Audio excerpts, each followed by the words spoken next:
back for another video. My name is Josh Kasich, and today is my Dune spoiler review. Now, if you've not seen the movie yet and want to see the movie, I don't know why you clicked this video when spoiler is clearly in the title. But if you did accidentally click the video, I will give you 10 seconds to leave the video, alright? 1 1000, 2 1000, 3 1000, 4 1000, 5 1000, 6 1000, 7 1000, 8 1000, 9 1000, 10 1000. Alright, I gave you 10 seconds. I gave you enough time to leave the video. If you have not left the video yet, you have been warned. Alright, without further ado, let's get into the plot. So essentially what's going on is that in a galaxy or space far away somewhere, it might not even exist in our universe, I don't know. But just not, it takes nowhere, not near Earth or anything like that. But you have humans and you have this empire. And this empire has multiple houses, with one house kind of controlling the empire right now. Well, there is this planet called Arrakis. Now, each planet in the empire is controlled by one of these houses. So Arrakis is controlled by kind of a house full of kind of disgusting, I would say disturbing people, and the Harkonnens, I think? Yeah, Harkonnens. And the problem with Arrakis is that it's such vital to the Empire because it's a desert planet, but the desert has this thing called spices. And these spices are pretty much they increased both kind of lifespan of people, like youth, vigor, all that type of stuff. But it also gives a better mental state, meaning that it's helpful for navigators and pilots who fly around space, because it heightens up their mental capabilities to navigate and understand space. So you can see how vital this place is.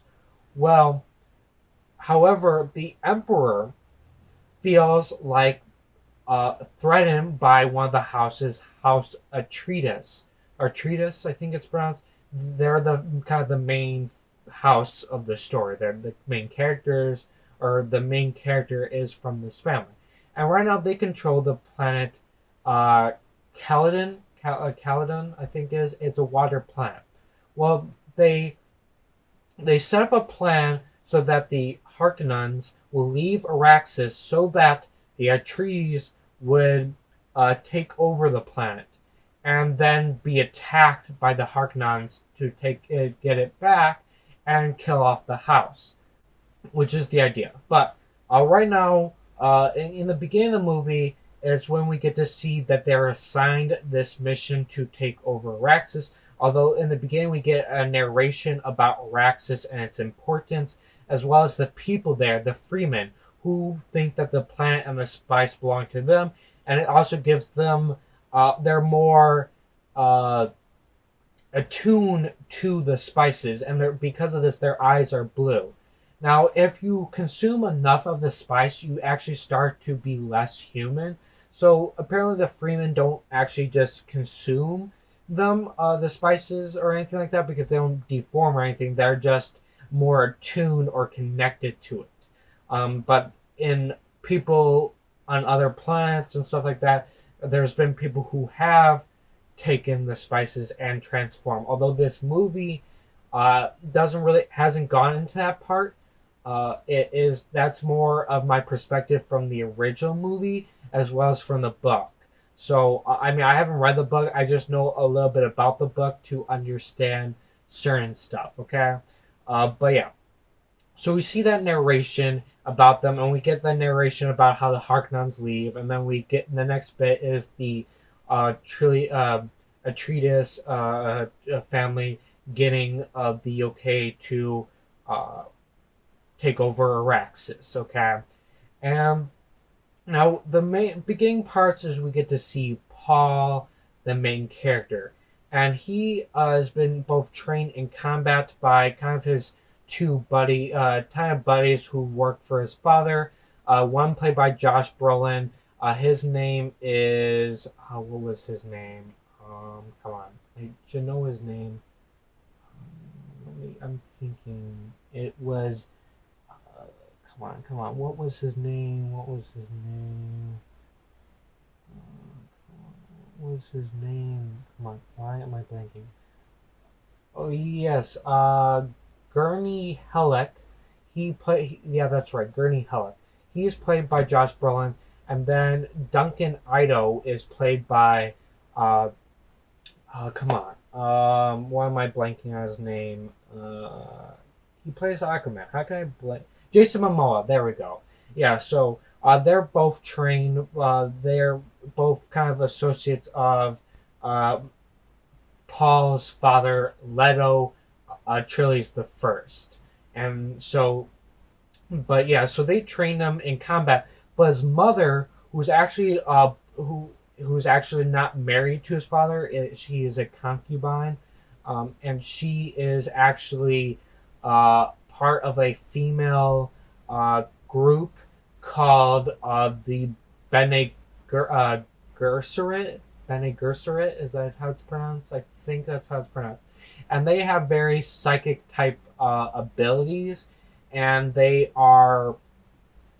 They also have this commanding voice where they like this voice power when they use it. They command anyone to do anything they want with it, and so she trained him, Paul, how to do that. Now, originally she was allowed to marry Leto of love, but she was only told to have daughters. And the reason is that because that daughter is supposed to marry a child of the Harkonnens to have a son who will be the savior of the world.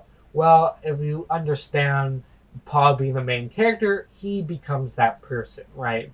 So that I mean, it's not within this movie, but within the eventual story. Probably will get into the second movie, and I don't know when if they're going to finish it off in the second movie or extend it to a third movie and have it as a trilogy. I don't know what they're going to do, but they definitely cut it off in the story in this movie so they could extend it. I mean, obviously, it's a 500-page book that they're adapting into the films, and the original movie failed because they tried to put all 500-page book in one movie, and that's one of the reasons why it failed. So obviously this way it's better spaced out. But yeah, so that is an important part, right? And now he had to face a trial with the leader of these Gesserits because right now she's mad that Lady Jessica, his mother, it had a son. Now, my only problem with this, both in the book, the original movie, and this, is that I mean, I understand that maybe it's somewhere in the future, from wherever our timeline is, and they're more high tech. So they could have came up a way for parents to actually decide what their child is going to, birth before it's born, but they don't really say that, and so I have a hard time believing this entire plot point because parents have no control over what the gender of their child's going to be. Obviously, it obviously depends on the male. Obviously, if you understand how genetics work, but there's no control over that. So the fact that you're going to have a female, how is she supposed to have any control over that? I mean, the fact that she forcibly had a son because of her love for Leto doesn't even make any sense either. Because, again, you can't really choose that. So I don't know. They never really explained that part, but that's not really important part. But yeah, he had a trial where he had to face pain to see if he is actually worthy. It is a death trial where he puts a hand in his box and gives him pain. I think psychic type pain, which also affects his mother. And that if he even moves his hand because he couldn't handle it, the woman would stab him with a poison dart thing in his neck, something like that. But he actually was able to last longer than anyone else, really showing that he is the chosen one, who is supposed to save the world type thing. You understand, which is really funny because the original movie came out when the Return of the Jedi came out, or which is actually, here's an interesting fact about that. the director for the original Dune movie gave up directing Return of the Jedi to do Dune. So, and you see how that worked out for him. So yeah, a kind of interesting perspective there. I mean, not that I enjoyed the original movie much as how much people hate it, but that's besides the point. But obviously, they eventually go to they go to Araxis, take over the place. They learn, understand how to survive in the desert and everything like that. Uh, but then, obviously, a doctor betrayed them and took down all the shields so the Harkonnens can attack because the the head of the House Harkonnens, called the Baron, has his wife, and so he betrayed them, and this calls for attack. So most of the men of Hartrees are killed and they're damaged, and even Paul and his mother get captured. Now the doctor kind of paralyzed Leto and put a poisoned tooth in his mouth so that when he activates it in front of the Baron, it kills all his men. And so in a later scene, we see the doctor and we see Leto, who is actually played by Oscar Isaac. Interesting there, but he actually the doctor wanted his wife, and the Baron said, "Yes, I said that I'll free your wife, and that you can join her. So, join her," and killed her. So it implied that he killed her already, and just killed him so he can go with her or whatever. I don't know. This is basically. And then he goes up to Leto to say he's going to kill him, and then he activates the tooth. But Baron, his body, he's kind of fat and has this thing attached to his body where he could float up. So he's actually able to float up and survive from the severely hurt by the poison, but was actually able to survive while all his other men in the room were killed. But yeah, and they were able to rescue Baron and put him in a tank.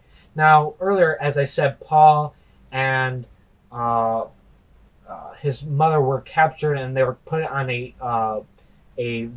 vehicle and were flying off, but they didn't. They put a thing around Jessica's mouth, but they did because they knew that she had the voice. They had no idea that Paul can do it too, although he's not as good as his mother, but he was actually able to do it enough for the other guy to take off her mask, and then she activated, and they all die, and all those men that captured them were die. I think there was like 3 of them, and then they were actually able to escape, although they were followed into a storm and then eventually crashed, and then they had to survive on the land. But eventually they were actually found by Jason Momoa's character, Duncan Idaho, in another one of these ships because he actually survived.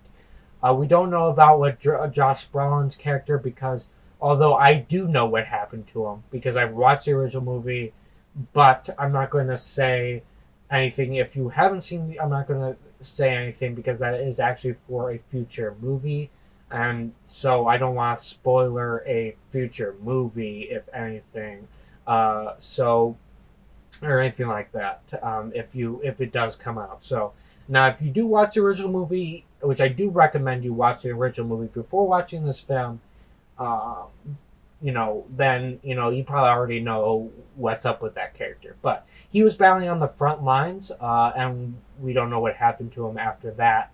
But other than that, there was kind of that. But yeah, so they were taken to on that ship with Jason Momoa's character is a woman we met earlier, who actually helped Leto learn a little bit about the land and the spices and stuff, and they were actually there was a point where a giant worm which inhabits this plants was going to attack one of the spice vehicles, and unfortunately they have ships that come to grab the vehicles and take them away, but unfortunately that device or whatever had a cable that didn't connect, so it couldn't work, and so all Leto and his other ships that came had to rescue all these people, and this woman. So that woman from that event is back in this scene now.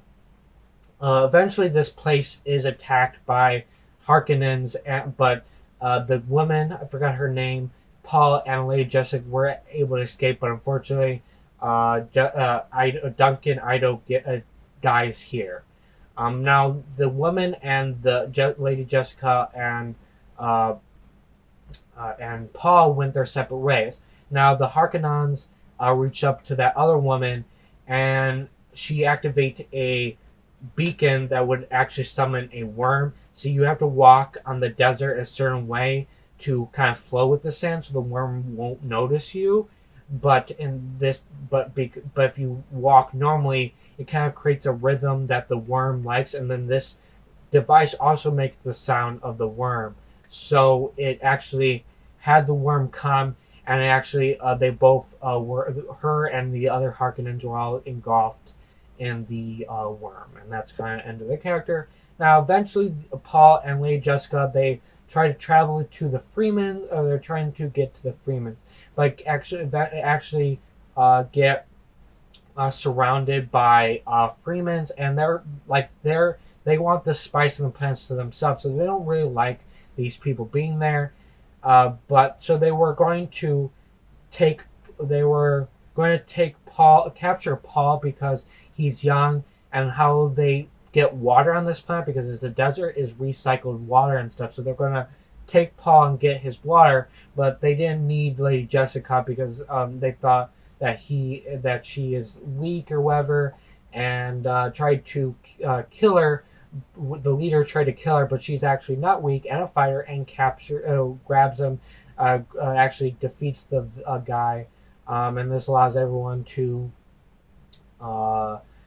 settle down, and actually allow these two people to join them back to the Freeman people. However, a guy named Jameis, who is kind of he has anger management issues, although he wasn't actually in the original movie. He was actually cut out of the original movie, which is dumb because this next part is in such an important point in the story, and because now that they extended the story out, that you can actually have this scene in it. Okay, but essentially he has. I don't really know much about his character. I just read up on the character to know that he had anger management issues and other things. He didn't like the fact that his leader was beat by a woman, and so he wanted to defeat the woman or her champion. So Paul decides to fight him. Now this is when we get introduced to Chani, who's also in the original movie and an important character, especially to Paul in this story. Although she's not going to be important until the next movie, but essentially, she basically thought that he was going to die against Jameis because she knew how capable a fighter Jameis is, but she wanted him to die honorably in battle. So she gave him a knife that was given by her grandma, I think, from a tooth of one of the worms. And so Jameis and Paul do a duel as that was cut out of the story in the original movie, but now is in this movie, which is important. And they didn't realize they didn't realize how much Paul is a fighter, like how good he is. He's a scrawny looking kid. So you don't really think he's not a capable fighter, okay? You don't think that's from first glance, but he's actually a really good fighter because he's trained by Duncan Idaho and Gurney Halleck. Halleck, I think that's so. I might have pronounced his name wrong earlier, but yeah. And obviously Paul didn't want to kill him. He was trying to. And this got James even more mad, and the leader was like, "Oh, this guy's just toying with Jameis," and they were kind of getting upset. But Paul finally gave in and killed Jameis, so that's kind of the important point there. And no one expected that, and they officially made him part of the Freeman clan, and as well as Lady Jessica, and they take them to Freeman. Take them to Freeman. The last thing we kind of see is kind of them really close to the Freeman people. We see one of the Freeman people actually riding a worm. Kind of interesting there. And then we have kind of one bit there, Lady Jessica and or Paul is talking, and then Chani tells them a line that kind of you don't wait till you actually get there, like kind of a way of saying wait till what you're going to see more interesting stuff from the Freeman people type of line. And then that's where the movie ends. 2.5 long, and that's pretty much where it ends, which is actually, they fit that entire sequence, as well as visiting the Freeman people and more, including the entire book, in the original movie. And this way, they kind of cut it out and extend the details of different scenes and stuff. But yeah, so overall, I really enjoyed the movie. I definitely liked that it was much more extended. They didn't cut anything out from the book, so you really get all the important details and everything. And I like the fact that they're going to extend it into our movies, so you really don't have any more cut details like in the original movie. My problem is that the narration in the beginning of this movie did not do enough to set up the story and understanding the characters and everything. I think that the original movie did a lot better world building and setup, and even we got to see the Emperor in the original movie and his daughter, who's actually an important character to the story, and she actually originally did the narration. And now hopefully we're going to definitely see her later and the Emperor in the next movie, because she, like I said, she is a really important character. Like really important. But that's for the other movie, and that's pretty much all my thoughts, guys. I enjoyed all the characters. I enjoyed the story. I wish it had better world building setup. But other than that, it is, I think, a really well done movie. All right, and I definitely do recommend this movie. But I recommend you watch the original movie first, even though you might not like it, before watching this movie. All right. Well, guys, I hope you enjoyed this video. If you did, please leave a like. If you're new, subscribe and hit the notification bell so you're notified for my next upload. My YouTube channel website link, my Twitter, my Snapchat, and Instagram are all in the description as always. And thank you. Goodbye.